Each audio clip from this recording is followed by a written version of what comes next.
Hello and welcome to another Kerbal space program video. So last week we left off with our base space station and we're gonna build more modules on it. So this week we're gonna add the habitat module with some more rooms for our Kerbals to live. So we start with lander because we're gonna go to the moon as well and bring some more power because of this experiment that we left last week. There were not enough energy and power to send and make the experiments. So I also read that an engineer has bonuses to the experiment, so we're gonna send an engineer to the ground. Let's start with building our lander. Here it is. So a pretty simple, straightforward lander with some enough fuel to get us back, because once we've done the experiments, we're gonna send the Kerbal back to Kerbin. And here is our main space station parts module. So we have this inflatable little habitats, and we add a cargo bay because we want to add some more things, a docking port at the bottom and hidden by a decoupler. So we add some RCS and an RCS fuel tank, so we ensure we have enough RCS for the docking process, because we're gonna ditch this this later stage when docking. We just want to dock with the RCS. This is our mid stage, which has one atomic engine, and this is the main stage with big fuel tanks as usual and 3 solid fuel boosters on the side. So that should be it for our space station rocket build. Of course, we're gonna add some more solar panels and some more batteries to make sure we have enough. And yeah, that should be it. We want to add an engineer, and we're gonna hire a new pilot from the astronaut complex, and off we go. We wait until the morning to launch, and here we are. So nothing special here. We're gonna go straight up while the solid boosters are on, and then we're gonna do our gravity turn. Here we are. So I try to get as much speed as I can, and then set target to the moon and start burning. What I didn't realize is that the atomic engine is really low thrust, so it doesn't have enough thrust. I burned too late, so I just quick reload and start burning really quickly.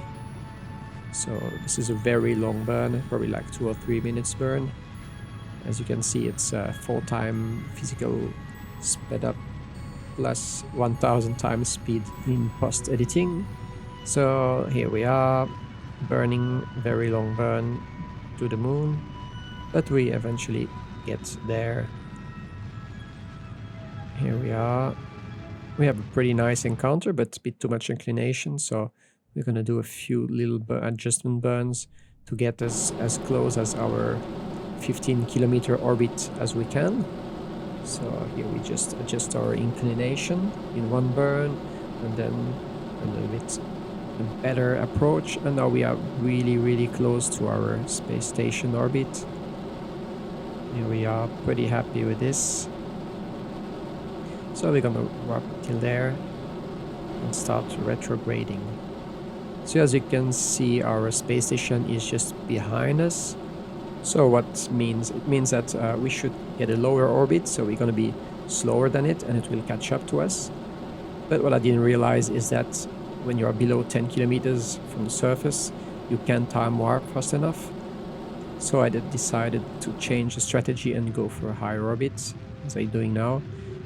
So it means we will go slower and we have to wait for the space station to catch up with us in whole orbit. So here's me just going higher and just waiting a few laps. And as you can see, the little markers, the orange markers, getting closer and closer after every turn, until they're really close enough. I think less than 1 kilometer, and as soon as they're less than 1 kilometer, I'm just gonna go by hand meaning just going to the target and then going retrograde relative to the target, of course. So here we are approaching, have less than couple of 100 meters, and we're getting ready for the docking. So this is probably going to be one of the hardest docking I've ever done, because we're going to dock with the back end first, since our docking port is at the back. And there are two very big ships as well, long and big ships. So right now, we're getting really close, targeting our docking port on the target. And now we ditch our engines and tanks because we're going to do everything with the RCS. And here's a very slow approach, so it took for ages to dock. It's kind of like when you have to park reverse in a really small spot with a massive semi truck. It's really hard, and just kept, and everything was so dark, so I just boosted the ambient light for the docking. And here we see I actually managed to dock, but it just wouldn't dock. And well, you never guess what happened. Here is what happened with a zoom in on the docking port. Yes, my docking port is the wrong side. It's actually docking on the inside. So what I did is I edited the save file, and I then managed to dock properly. Really hard, but I managed to do it. So here we are. We send our little Kerbins doing some stuff around the space station, and then get our engineer in the pod, and off it goes. And then I realized I want to inflate the habitat, and it said that it needed an engineer to do it, and since he's the only engineer, I had to get it back on the ship, inflate the habitat, and going back to the lander pod, all on EVA. Luckily that ended up without any troubles. So now we're landing. We targeted our the experiments we left on the surface of the moon last time. I think we're gonna land about 2 kilometers away from it, which is good enough. We'll do the rest by walking or flying there. Nice landing, soft landing. There we go. Take the solar array power generator thing and fly over there. So since Bill is an engineer, he actually generates 4 power units with one of those cells, so 2 of them is actually enough for all the experiments. But I have to disassemble them and reassemble them, so they are assembled by an engineer. So everything is in place, and yeah, I'm not sure what to do, what's supposed to happen now. So I will probably go and check it up on the internet later on. But yeah, everything seems connected, so I think we can go back to our ship and leave the things go on their own. We are off, EVA back to the capsule, to our pod, and off we are. So I decided to go against the rotation of the moon.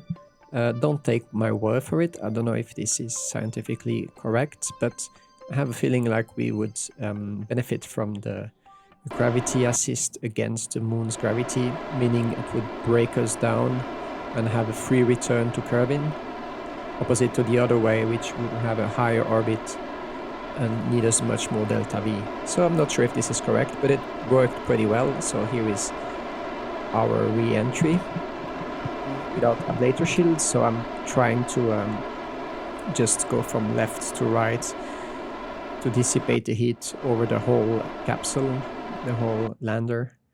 And there we are, 10 kilometers from landing, deploying the parachutes, and we have landed. Bill is back on Kerbin. So we didn't gather too much science, but yeah, that wasn't really the goal. Let's have a look now at our space station. And it looks nice with a little gravity, generated gravity habitat thing, wheel. And yeah, that'd be it for today. So we continue our science on the space station, and we'll see us next week. So if you liked, or if you have any comments to say, please write in the comments below. Thank you, and don't forget to like and subscribe. Thank you. See you next week. Bye.